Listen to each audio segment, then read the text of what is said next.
Resident Evil, Book 1, The Umbrella Conspiracy. Written by S.D. Perry, narrated by Kenny Rutter. Prologue.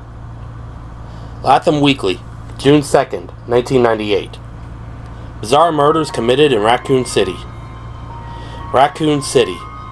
The mutilated body of 42-year-old Anna Mitaki was discovered late yesterday in an abandoned lot not far from her home in northwest Raccoon City, making her the fourth victim of the supposed cannibal killers to be found in or near the Victory Lake District in the last month. Consistent with the coroner reports of the other recent victims, Mitaki's corpse showed evidence of having been partially eaten, the bite patterns apparently formed by human jaws. Shortly after the discovery of Miss Mitaki by two joggers at approximately 9 o'clock last night, Chief Irons made a brief statement insisting that the RPD is working diligently to apprehend the perpetrators of such heinous crimes, and that he is currently consulting with city officials about more drastic protection measures for Raccoon citizens. In addition to the murderous spree of the cannibal killers, 3 others have died from probable animal attacks in Raccoon Forest in the past several weeks, bringing the total of mystery deaths up to 7. Raccoon Times, June 22nd, 1998. Horror in Raccoon. More victims dead. Raccoon City. The bodies of a young couple were found early Sunday morning in Victory Park, making Deanne Rush and Christopher Smith the 8th and 9th victims in the reign of violence that has terrorized the city since mid-May of this year. Both victims, aged 19, were reported missing by concerned parents late Saturday night and were discovered by police officers on the west bank of Victory Lake at approximately 2 a.m. Although no formal statement has been issued by the police department, witnesses to the discovery confirmed that both youths suffered wounds similar to those found on prior victims. Whether or not the attackers were human or animal has yet to be announced. According to friends of the young couple, the two had talked about tracking down the rumored wild dogs recently spotted in the heavily forested park and had planned to violate the citywide curfew in order to see one of the alleged nocturnal creatures. Mayor Harris has scheduled a press conference for this afternoon and is expected to make an announcement regarding the current crisis, calling for a stricter enforcement of the curfew. Cityside, July 21st, 1998. STARS Special Tactics and Rescue Squad sent to save Raccoon City. Raccoon City. With the reported disappearance of 3 hikers in Raccoon Forest earlier this week, city officials have finally called for a roadblock on rural Route 6 at the foothills of the Arklay Mountains. Police Chief Brian Irons announced yesterday that the STARS will participate full-time in the search for the hikers and will also be working closely with the RPD until there is an end to the rash of murders and the disappearances that are destroying our community. Chief Irons, a former STARS member himself, said today in an exclusive Cityside telephone interview that it is high time to employ the talents of these dedicated men and women towards the safety of the city. We've had 9 brutal murders here in less than 2 months, and at least 5 disappearances now, and all of these events have taken place in a close proximity to Raccoon Forest. This leads us to believe that the perpetrators of these crimes may be hiding somewhere in the Victory Lake District, and the STARS have just the kind of experience we need to find them. When asked why the STARS hadn't been assigned to these cases until now, Chief Irons would only say that the STARS have been assisting the RPD since the beginning and said that they would be a welcome addition to the task force currently working on the murders full-time. Founded in New York in 1967, the privately funded STARS organization was originally created as a measure against cult-affiliated terrorism by a group of retired military officials and ex-field operatives from both the CIA and FBI. Under the guidance of former NSDA National Security and Defense Agency Director Marco Palmieri, the group quickly expanded its services to include everything from hostage negotiation to code breaking to riot control. Working with local police agencies, each branch office of the STARS is designed to work as a complete unit in itself. The STARS set up its Raccoon City branch through the fundraising efforts of several local businesses in 1972 and is currently led by Captain Albert Wesker, promoted to the position less than 6 months ago. Chapter 1. Jill was already late for the briefing when she somehow managed to drop her keys into her cup of coffee on the way out the door. There was a muted ting as they hit the bottom, and as she paused in mid-stride, staring in disbelief at the steaming ceramic mug, thick stack of files she carried under her other arm slid smoothly to the floor. Paper clips and sticky notes scattered across the tan carpeting. Ah, shit. She checked her watch as she turned back towards the kitchen, cup in hand.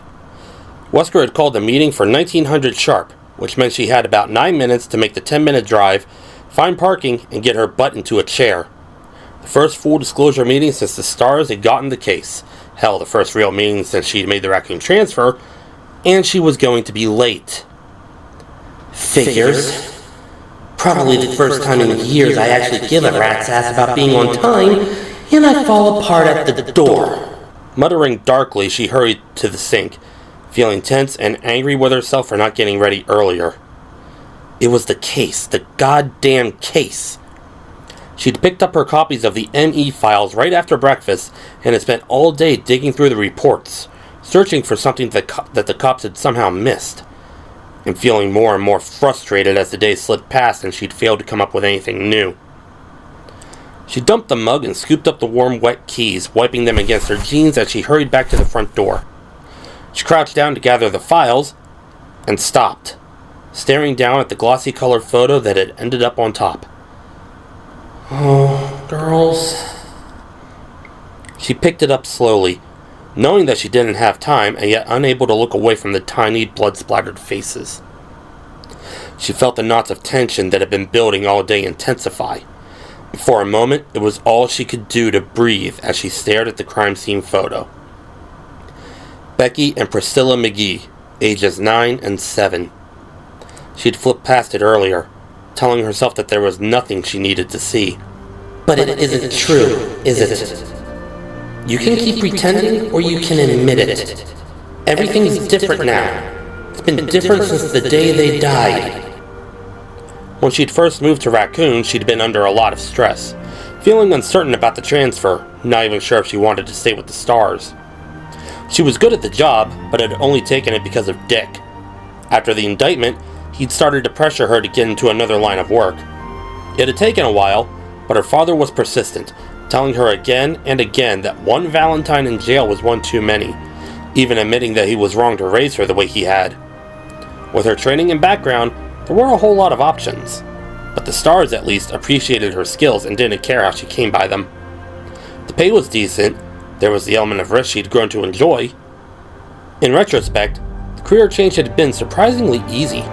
It had made Dick happy, and gave her the opportunity to see how the other half lived. Still, the move had been harder on her than she'd realized. For the first time since Dick had gone inside, she'd felt truly alone, and working for the law had started to seem like a joke. The daughter of Dick Valentine, working for truth, justice, and the American way. Her promotion to the Alphas, a nice little house in the suburbs. It was crazy. She'd been giving serious thought to just blowing out of town, giving the whole thing up, going back to what she'd been before, until the two little girls who lived across the street had shown up on her doorstep and asked her with wide, tear-stained eyes she was really a policeman. Their parents were at work and they couldn't find their dog. Becky in her green school dress, little Chris in her overalls, both of them sniffling and shy. The pup had been wandering through a garden only a few blocks away, no sweat, and she'd made 2 new friends, easy as that. The sisters had promptly adopted Jill, showing up after school to bring her scraggly bunches of flowers, playing in her yard on the weekends, singing her endless songs they'd learned from movies and cartoons. It wasn't like the girls had miraculously changed her outlook or taken away her loneliness. But somehow, her thoughts of leaving had been put on a back burner, left alone for a while. For the first time in her 23 years, she'd started to feel like a part of the community she lived in and worked in. Change so subtle and gradual, she'd hardly noticed. 6 weeks ago, Becky and Pris had wandered away from a family picnic in Victoria Park and became the first 2 victims of the psychopaths that had since terrorized the isolated city. The photo trembled slightly in her hand, sparing her nothing. Becky lying on her back, staring blindly at the sky, a gaping, ragged hole in her belly. Pris was sprawled next to her, arms outstretched, chunks of flesh ripped savagely from the slender limbs. Both children had been eviscerated, dying of massive trauma before they'd bled out.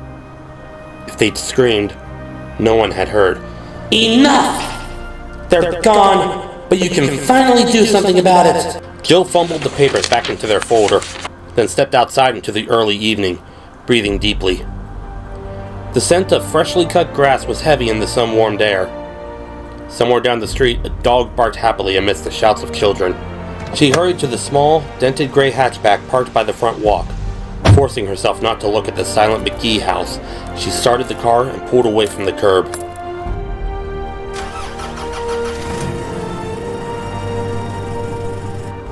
Jill drove through the wide suburban streets of her neighborhood, window down, pushing the speed limit but careful to watch for kids and pets. There weren't many of either around. Since the trouble had started, more and more people were keeping their children and animals indoors, even during the day. The little hatchback shuddered as she accelerated up the ramp to Highway 202, the warm, dry air whipping her long hair back from her face. It felt good, like waking up from a bad dream. She sped through the sun-dappled evening, the shadows of trees growing long across the road. Whether it was fate or just the luck of the draw, her life had been touched by what was happening in Raccoon City. She couldn't keep pretending that she was just some jaded ex-thief trying to stay out of jail, trying to toe the line to make her father happy, or that what the stars were about to do was just another job. It mattered. It mattered to her that those children were dead, and that the killers were still free to kill again. The victim files next to her fluttered slightly, the top of the folder caught by the wind. 9 restless spirits, perhaps. Becky and Priscilla McGee among them.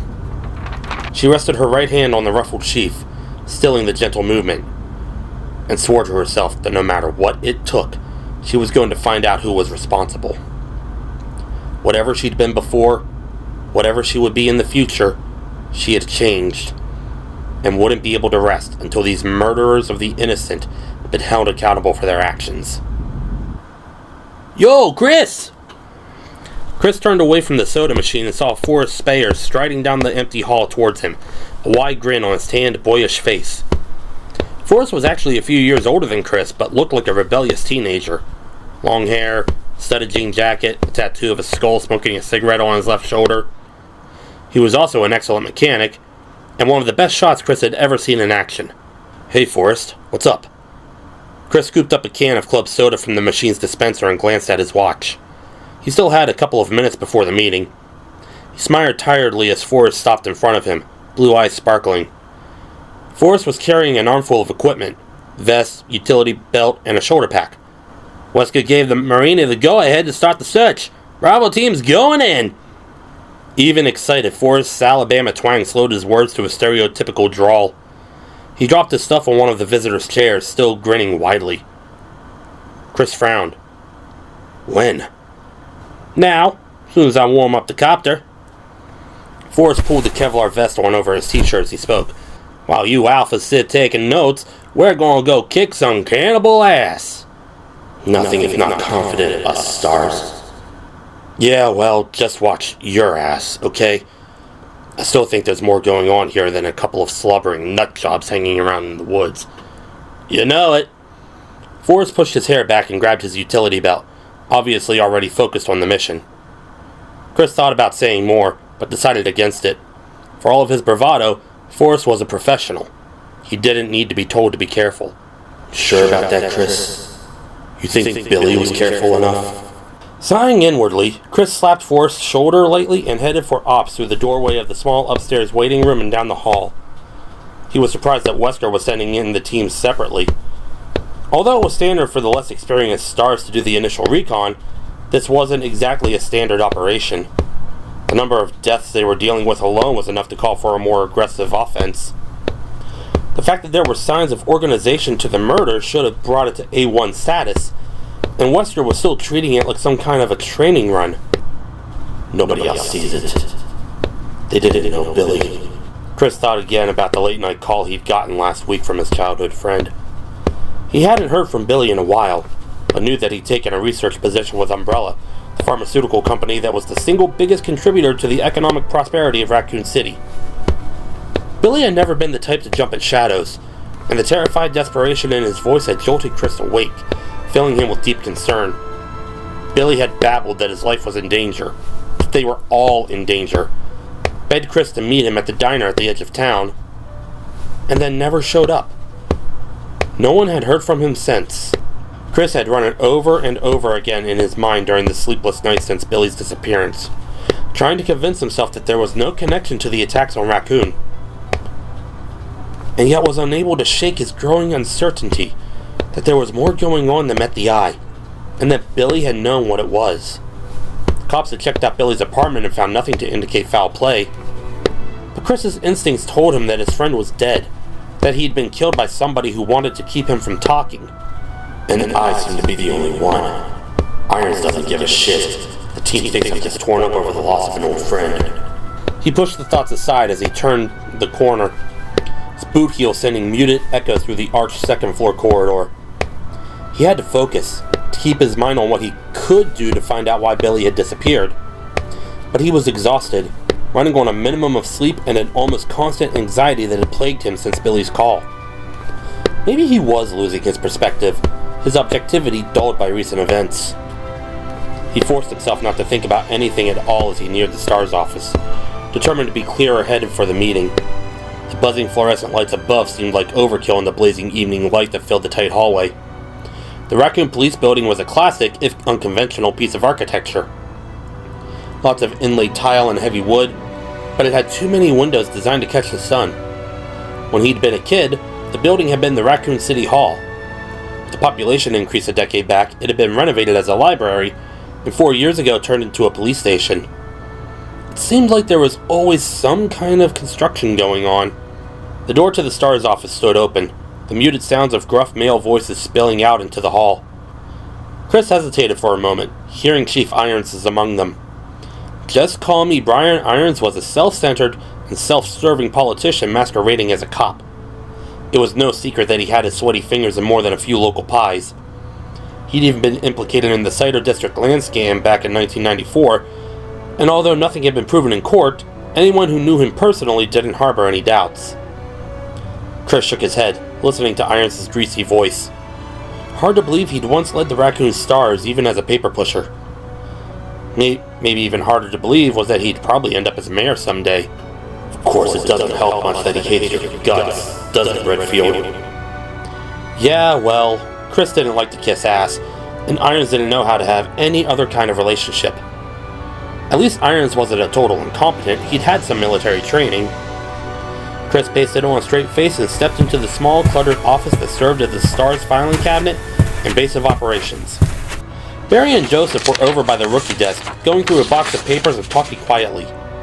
Brad Vickers, the Alpha pilot, was drinking coffee and staring at the main computer screen a few feet away, a sour expression on his mild features.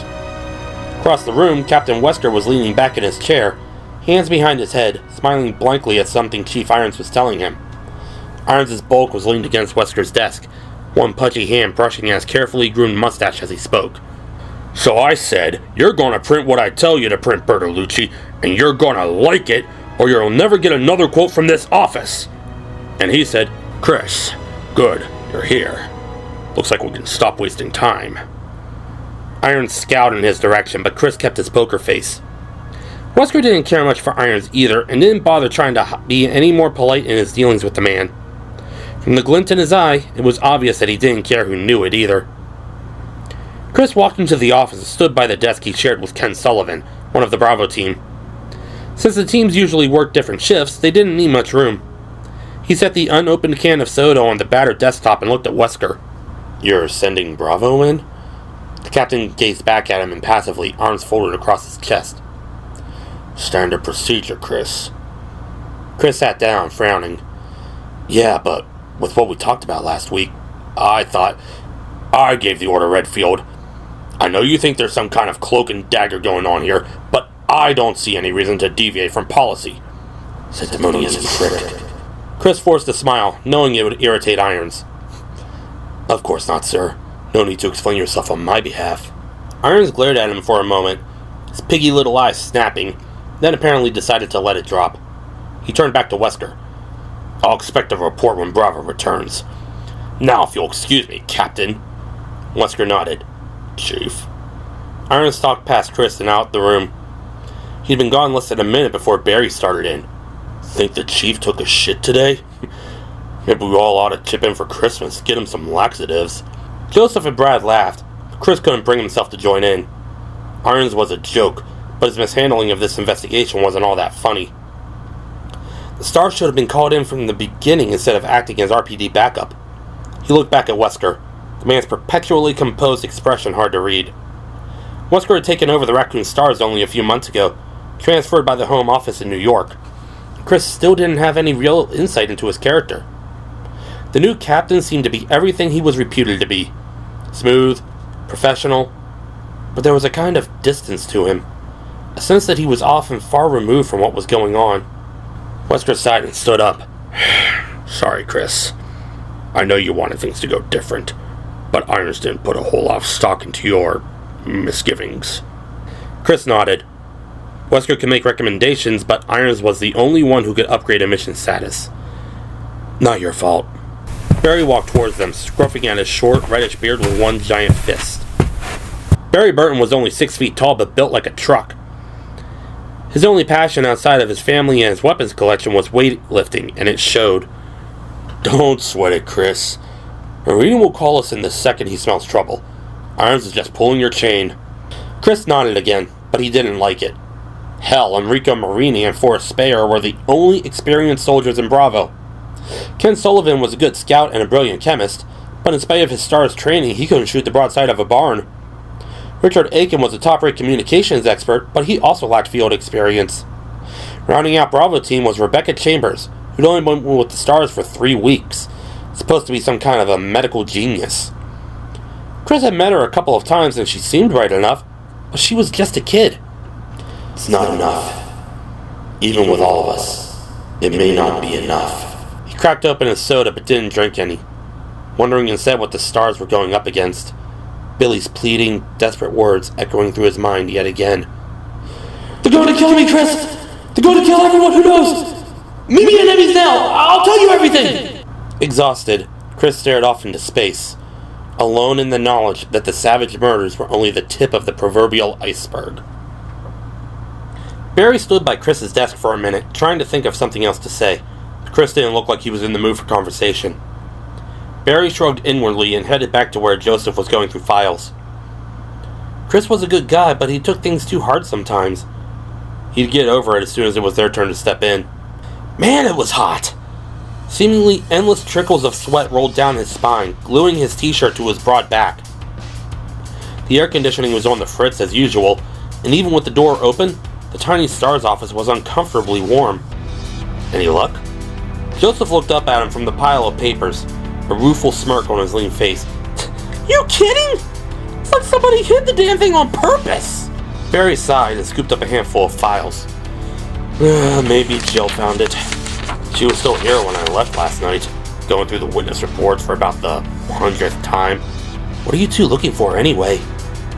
Barry and Joseph looked over at Brad, still sitting at the computer console, headset on. He'd be monitoring Bravo's progress throughout their flyby of the forested district, but for now he looked as bored as hell. Joseph answered him.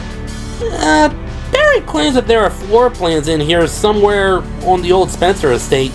Some architectural digest that came out when the house was built. He paused, then grinned at Barry.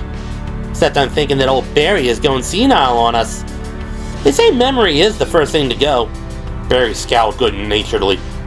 Old Barry could kick your ass in the next week, little man. Joseph looked at him mock seriously. Yeah, but would you remember it afterwards? Barry chuckled, shaking his head. He was only 38, but had been with the Raccoon Stars for 15 years, making him the senior member. He endured numerous old age jokes, mostly from Joseph. Brad cocked an eyebrow. The Spencer place? Why would it be in a magazine? You kids, gotta learn your history. It was designed by the one and only George Trevor just before he disappeared. He was that hotshit architect who did all those weird skyscrapers in DC. In fact, Trevor's disappearance may have been the reason that Spencer shut the mansion down. Rumor has it that Trevor went crazy during the construction, and when it was finished, he got lost and wandered the halls until he starved to death. Brad scoffed but looked uneasy. That's bullshit. I never heard anything like that. Joseph winked at Barry.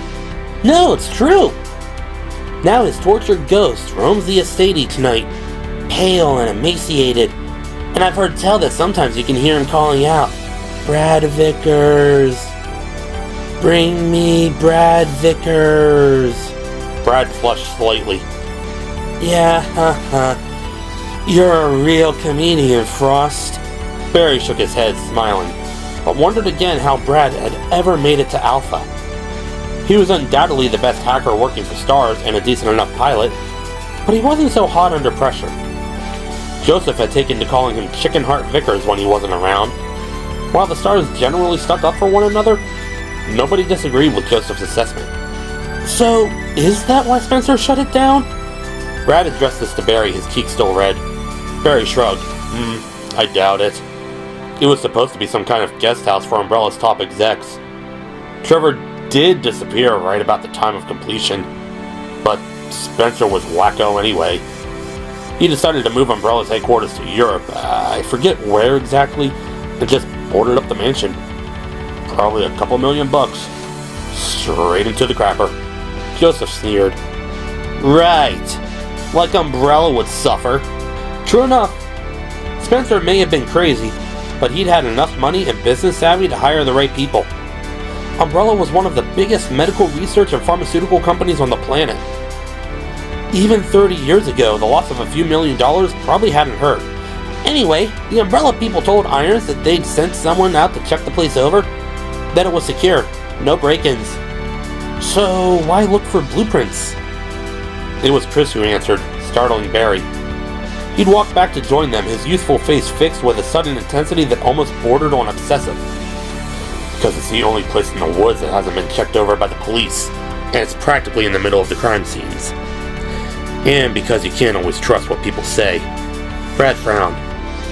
But if Umbrella sent somebody out... Whatever Chris was going to say in response was cut short by Wesker's smooth voice, rising from the front of the room. Alright, people. Since it appears that Miss Valentine isn't planning on joining us, why don't we get this started? Barry walked to his desk, worried about Chris for the first time since the whole thing had started. He'd recruited the younger man for the STARS a few years back thanks to a chance encounter in a local gun shop. Chris had proved to be an asset to the team, bright and thoughtful, as well as a top-notch marksman and able pilot. But now... Barry gazed fondly at the picture of Kathy and the girls his had on his desk. Chris's obsession with the murders in Raccoon was understandable, particularly since his friend had disappeared. Nobody in town wanted to see another life lost. Barry had a family, and was determined as anyone else on the team to stop the killers. Chris's relentless suspicion had gone a little overboard. What had he meant by that, you can't always trust what people say? Either that Umbrella was lying, or Chief Irons was. Ridiculous. Umbrella's branch chemical plant and administrative buildings on the outskirts of town supply 3/4 of the jobs in Raccoon City. It would be counterproductive for them to lie. Besides, Umbrella's integrity was at least as solid as any other major corporation's. Maybe some industrial espionage, but medical secret swapping was a far cry from murder. Chief Irons, though a fat, weaselly blowhard, wasn't the kind to get his hands any dirtier than they'd get accepting illegal campaign funds. The guy wanted to be mayor, for Christ's sake. Barry's gaze lingered on the picture of his family a moment longer, before he turned his chair around to face Wesker's desk. And he suddenly realized that he wanted Chris to be wrong. Whatever was going on in Raccoon City, that kind of vicious brutality couldn't be planned. And that meant... Barry didn't know what that meant. He sighed and waited for the meeting to begin. Chapter 2. Jill was deeply relieved to hear the sound of Wesker's voice as she jogged towards the open door of the STARS office. She'd seen one of their helicopters taken off as she'd arrived, and had been positive they'd left without her. The STARS were a fairly casual outfit in some respects, but there also wasn't any room for people who couldn't keep up, and she wanted very much to be in on this case from the beginning. The RPD has already established a perimeter search, spanning sectors 1, 4, 7, and 9, as the central zones we're concerned with, and Bravo will set down here. At least she wasn't too late. Wesker always ran meetings the same way. Update speech, theory, then Q&A. Jill took a deep breath and stepped into the office. Wesker was pointing to a posted map at the front of the room, dotted with colored tags where the bodies had been found. He hardly faltered in his speech as she walked quickly to her desk, feeling suddenly like she was back in basic training and had shown up late for class. Chris Redfield threw her a half smile as she sat down. She nodded back at him before focusing on Wesker. She didn't know any of the raccoon team that well, but Chris had made a real effort to make her feel welcome since she'd arrived, after a flyby of the other central areas. Once they report in, we'll have a better idea of where to focus our energies. But what about the Spencer place? It's practically in the middle of the crime scenes. If we start there, we can conduct a more complete search, and if Bravo's information points to that area, rest assured we'll search there. For now, I don't see any reason to consider it a priority. Chris looked incredulous. But we only have Umbrella's word that the estate is secure. Wesker leaned against his desk, his strong features expressionless. Chris, we all want to get to the bottom of this. But we have to work as a team. And the best approach here is to do a thorough search for those missing hikers before we start jumping to conclusions. Bravo will take a look-see, and we'll conduct this by the book. Chris frowned, but said nothing more. Jill resisted the urge to roll her eyes at Wesker's little speech. He was doing the right thing, technically, but it left out the part about it being politic due as Chief Irons wanted. Irons had made it clear time and again throughout the killing spree that he was in charge of the investigation and was calling the shots. It wouldn't have bothered her so much, except that Wesker presented himself as an independent thinker, a man who didn't play politics. She had joined the Stars because she couldn't stand the bullshit red tape that dominated so much of law enforcement, and Wesker's obvious deferral to the chief was irritating. Well, and don't forget that you stood a good chance of ending up in prison if you hadn't changed your occupation. Jill, I see that you managed to find the time to come in. Illuminate us with your brilliant insight. What have you got for us? Jill met Wesker's sharp gaze evenly, trying to seem as cool and composed as he was. Nothing new, I'm afraid. The only obvious pattern is location. She looked down at the notes she had on the sack of files in front of her, scanning them for reference. The tissue samples from underneath both Becky McGee's and Chris Smith's fingernails were an exact match. We got that yesterday. And Tonya Lipton, the third victim, had definitely been hiking in the foothills. That'd be Sector 7B. She looked back up at Wesker and made her pitch. My theory at this point is there's a possible ritualistic cult hiding in the mountains. 4 to 11 members strong, with guard dogs trained to attack intruders in their territory. Extrapolate. Wesker folded his arms, waiting. At least no one had laughed. Jill plunged forward, warming to the material. The cannibalism and dismemberment suggest ritualistic behavior, as does the presence of decomposed flesh found on some of the victims. Like the killers are carrying parts of previous unknown victims to their attacks. We've got saliva and tissue samples from 4 separate human assailants, though eyewitness reports suggest up to 10 or 11 people, and those killed by animals were all found or found to be attacked in the same vicinity, suggesting that they wandered into some kind of off-limits area. The saliva traces appear to be canine, though there's still some disagreement. She trailed off, finished. Wesker's face betrayed nothing, but he nodded slowly. Not bad. Not bad at all. Disprove? Jill sighed. She hated having to shoot her own theory down, but that was part of the job, and in all honesty, the part that encouraged clear, rational thinking. The Stars trained their people not to fixate on any single path to the truth. She glanced at her notes again. It's highly unlikely that a cult that big would move around much, and the murders started too recently to be local. The RPD would have seen signs before now, some escalation to this kind of behavior. Also, the level of post-mortem violence indicates disorganized offenders, and they usually work solo. Joseph Frost, the Alpha Vehicle Specialist, piped up from the back of the room. The animal attack part works, though, protecting the territory and all that. Wesker scooped up a pen and walked to the dry erase board next to his desk, talking as he moved. I agree. He wrote territoriality on the board, then turned back to face her. Anything else? Jill shook her head. It felt good that she'd contributed something. She knew the cold aspect was reaching, but it had been all she could come up with. The police certainly hadn't come up with anything better. Wesker turned his attention to Brad Vickers, who suggested that it was a new strain of terrorism and that demands would be mainsued. Wesker put terrorism on the board, but didn't seem enthusiastic about the idea. Neither did anyone else. Brad quickly went back to his headset, checking on Bravo Team's status. Both Barry and Joseph passed on theorizing, and Chris's views on the killings were already well known, if vague. He believed that there was an organized assault going on, that external influences were involved somehow. Wesker asked if he had anything new to add, stressing new, Jill noticed, and Chris shook his head, looking displeased. Wesker capped the black pen and sat on the edge of his desk, gazing thoughtfully at the blank expanse of board. It's a start. I know you've all read the police report and coroner reports, and listened to the eyewitness accounts. Vickers here. Over. From the back of the room, Brad spoke quietly into his headset, interrupting Wesker. The captain lowered his voice and continued. Now at this point, we don't know what we're dealing with, and I know that all of us have some concerns with how the RPD has been dealing with the situation. But now that we're on the case, What? At the sound of Brad's raised voice, Jill turned towards the back of the room along with everyone else. He was standing up, agitated, one hand pressed to the earpiece of his set. Bravo Team, report! Repeat, Bravo Team, report! Wesker stood up. Vickers, put it on comm. Brad hit the switch on his console, and the bright, crackling sound of static filled the room. Jill strained to hear a human voice amidst the fuzz, but for several tense seconds, there was nothing. Then, You copy? Malfunction! We're going to have to...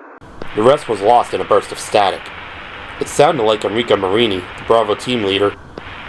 Jill chewed at her lower lip and exchanged a worried glance with Chris. Enrico had seemed frantic. They all listened for another moment, but there was nothing more than the sound of open air. Position. Brad's face was pale. They're in the, Sector 22, tail end of C. Except I've lost the signal. The transmitter is offline. Jill felt stunned, saw the feeling reflected in the faces of the others. The helicopter's transmitter was designed to keep working no matter what. The only way it would have shut down was if something big happened, the entire system blanking out or being seriously damaged. Something like a crash. Chris felt his stomach knot as he recognized the coordinates. The Spencer estate.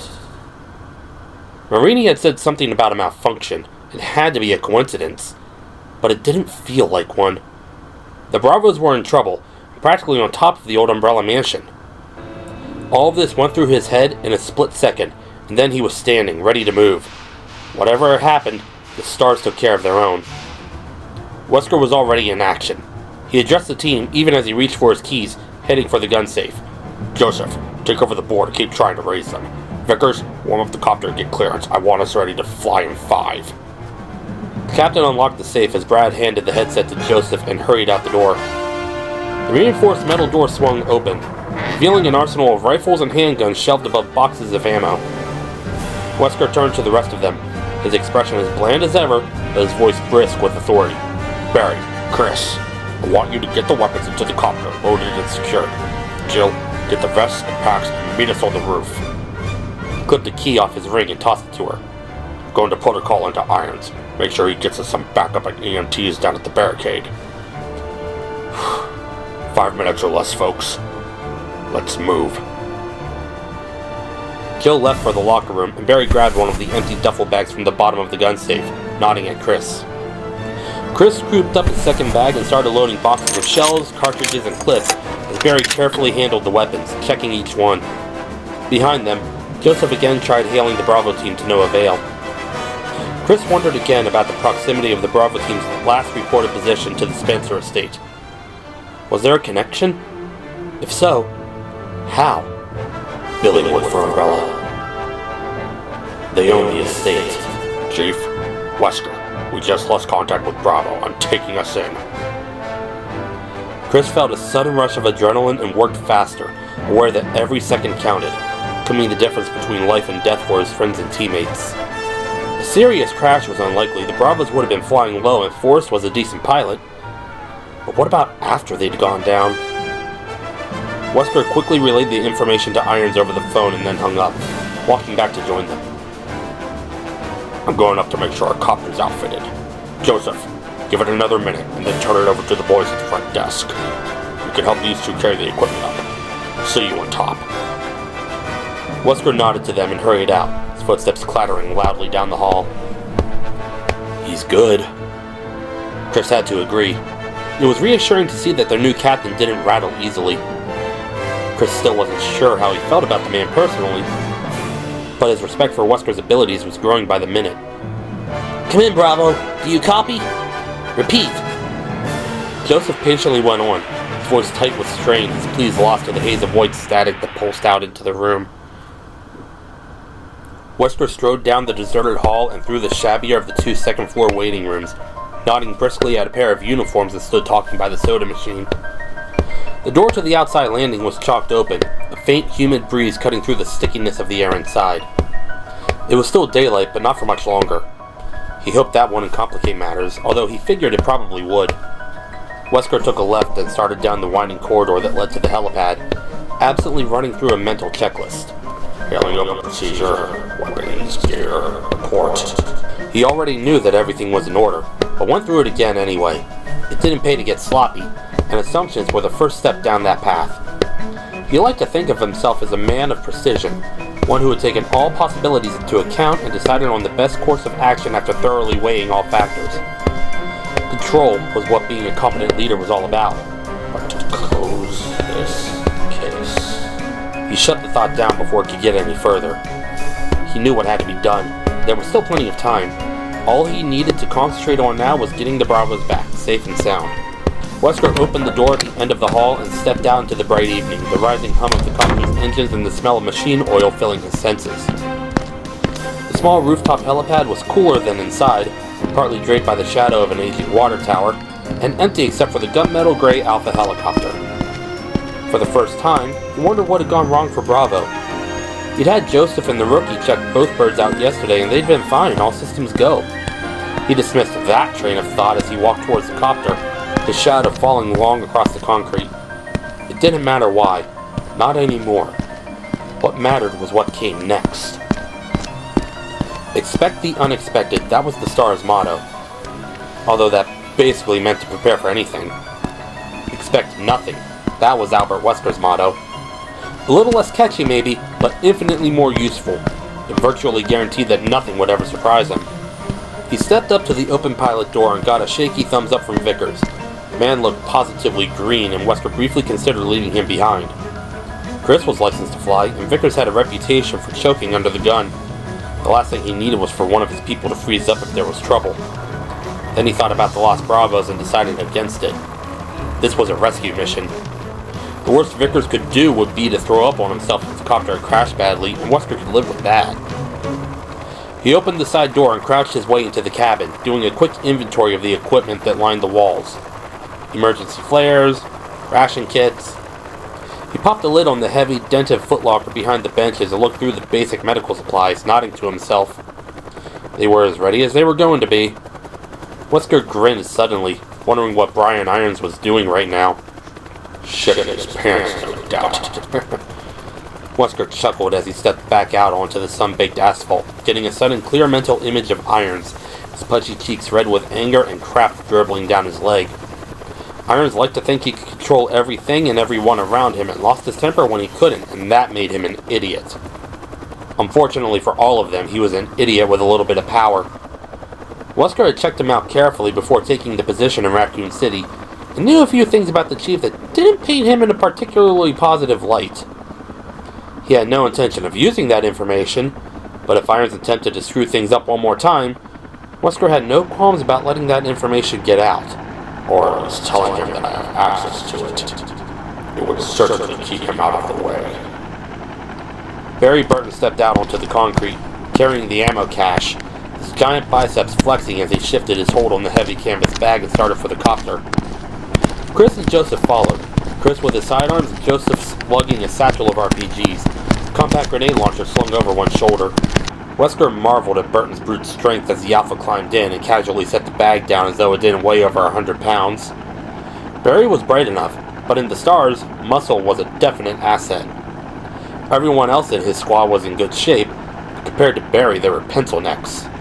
As the three of them stored the equipment, Wesker turned his attention back to the door, watching for Jill. He checked his watch and frowned. It had been just under 5 minutes since their last contact with Bravo. They'd made excellent time. So where the hell was Valentine? He hadn't interacted with her much since she'd come to Raccoon, but her file was a rave review. She'd gotten high recommendations from everyone she'd worked with, praised by her last captain as a highly intelligent and unusually calm in a crisis. She'd have to be with her history. Her father was Dick Valentine, the best thief in the business a couple of decades back. He trained her to follow in his footsteps, and word had it that she had done quite well until Daddy had been incarcerated. Prodigy knows she should stand by a decent watch. He silently urged Jill to get her ass into gear and motioned for Vickers to start the blades turning. It was time to find out how bad things were out there. Chapter 3. Jill turned towards the door of the dim and silent Stars locker room, her arms full with 2 bulging duffel bags. She set them down and quickly pulled her hair back, tucking it into a well-worn black beret. It was really too hot, but it was her lucky hat. She glanced at her watch before hefting the bags, pleased to note that it had only taken her 3 minutes to load up. She'd gone through all of the Alpha's lockers, grabbing utility belts, fingerless gloves, Kevlar vests, and shoulder packs, noting that the lockers reflected their users' personalities. Barry's had been covered with snapshots of his family and a pinup from a gun magazine, a rare .45 Luger, shining against red velvet. Chris had pictures of his Air Force buddies up, and the shelves were a boyish mess. Crumpled t-shirts, loose papers, even a glow-in-the-dark yo-yo with a broken string. Brad Vickers had a stack of self-help books, and Joseph a Three Stooges calendar. Only Wesker's had been devoid of personal effects. Somehow it didn't surprise her. The captain struck her as too tightly wound to place much value on sentiment. Her own locker held a number of used paperback true crime novels, a toothbrush, floss, breath mints, and 3 hats. On the door was a small mirror and an old frayed photo of her and her father, taken when she was a child and they'd gone to the beach one summer. As she'd quickly thrown the Alpha gear together, she decided that she'd redecorate when she had free time. Anyone looking through her locker would think she was some kind of dental freak. Jill crouched a bit and fumbled at the latch to the door, balancing the awkward bags on one raised knee. She just grasped it when someone coughed loudly behind her. Startled, Jill dropped the bags and spun, looking for the cougher as her mind reflexively assessed the situation. The door had been locked. The small room held 3 banks of lockers and had been quiet and dark when she'd come in. There was another door in the back of the room, but no one had come through it since she'd entered. Which means that someone was already here when I came in the shadows behind the last bank. A cop grabbing a nap? Unlikely. The department's lunchroom had a couple of bunks in the back, a lot more comfortable than a narrow bench over cold concrete. Then maybe it's someone enjoying a little leisure time with a magazine. Does it matter? You're on the clock here. Get moving. Right. Jill scooped up the bags and turned to leave. Miss Valentine, isn't it? A shadow separated itself from the back of the room and stepped forward. A tall man with a low, musical voice. Early 40s, thin frame, dark hair and deep-set eyes. He was actually wearing a trench coat, and an expensive one at that. Jill readied herself to move quickly if the need arose. She didn't recognize him. That's right. The man stepped towards her, a smile flickering across his face. I have something for you. Jill narrowed her eyes and shifted automatically into a defensive position, balancing her weight on the balls of her feet. Hold it, asshole! I don't know who the hell you think you are, or what you think I want, but you're in a police station. She trailed off as he shook his head, grinning broadly, his dark eyes twinkling with mirth. You mistake my intentions, Miss Valentine. Excuse my manners, please. My name is Trent, and I'm a friend to the Stars. Jill studied his posture and position and eased her own stance slightly, watching his eyes for even a flicker of movement. She didn't feel threatened by him, exactly. But how the hell did he know my name? What do you want? Trent grinned wider. Straight to the point. But of course you're on a rather tight schedule. He slowly reached into a pocket of his coat and pulled out what looked like a cell phone. Though, It's not what I want that's important. It's what I think you should have. Jill glanced quickly at the item he held, frowning. That? Yes. I've assembled a few documents that you should find interesting. Compelling, in fact. As he spoke, he held out the device. She reached for it carefully, realizing as she did that it was a mini disk reader, a very complicated and costly microcomputer. Trent was well financed, whoever he was. Jill tucked the reader into her hip pack, suddenly more than a little curious. Who do you work for? He shook his head. That's not important, not at this juncture. Although I will say that there are a lot of very important people watching Raccoon City right now. Oh?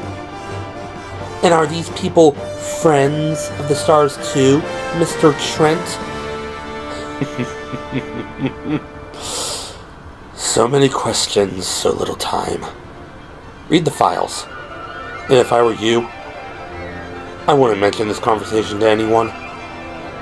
It could have rather serious consequences. He walked towards the door in the back of the room, turning back to her as he reached for the knob. Trent's lined, weathered features suddenly lost all trace of humor, his gaze serious and intense. One more thing, Miss Valentine, and this is critical, make no mistake. Not everyone can be trusted, and not everyone is who they appear to be, even the people you think you know. If you want to stay alive, you'll do well to remember it. Trent opened the door, and just like that, he was gone. Jill stared after him, her mind going a million directions at once. She felt like she was in some melodramatic old spy movie and had just met the mysterious stranger. It was laughable.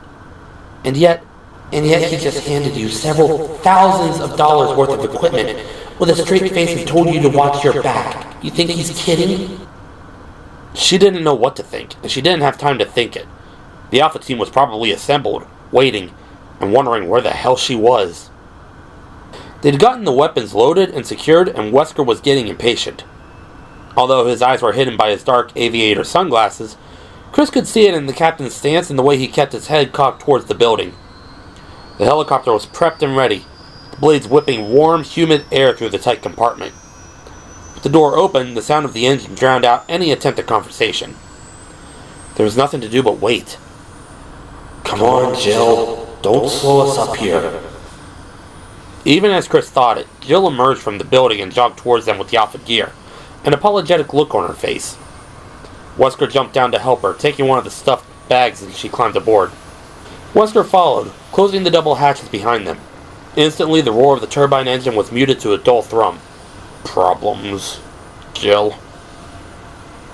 Wesker didn't sound angry, but there was an edge to his voice that suggested he wasn't all that happy either. Jill shook her head. One of the lockers was stuck. I had a hell of a time getting the key to work. The captain stared at her for a moment, as if deciding whether or not to give her a hard time, then shrugged. I'll call maintenance when we get back. Go ahead and distribute the gear. He picked up a headset and put it on, moving up to sit next to Brad as Jill started passing out the vests. The helicopter lifted slowly, the RPD building falling away as Brad positioned them to head northwest. Chris crouched next to Jill after donning his vest, helping her sort through the gloves and belts as they sped over the city towards the Arklay Mountains. The busy urban streets below quickly gave way to the suburbs, wide streets and quiet houses set amidst squares of browning grass and picket fences.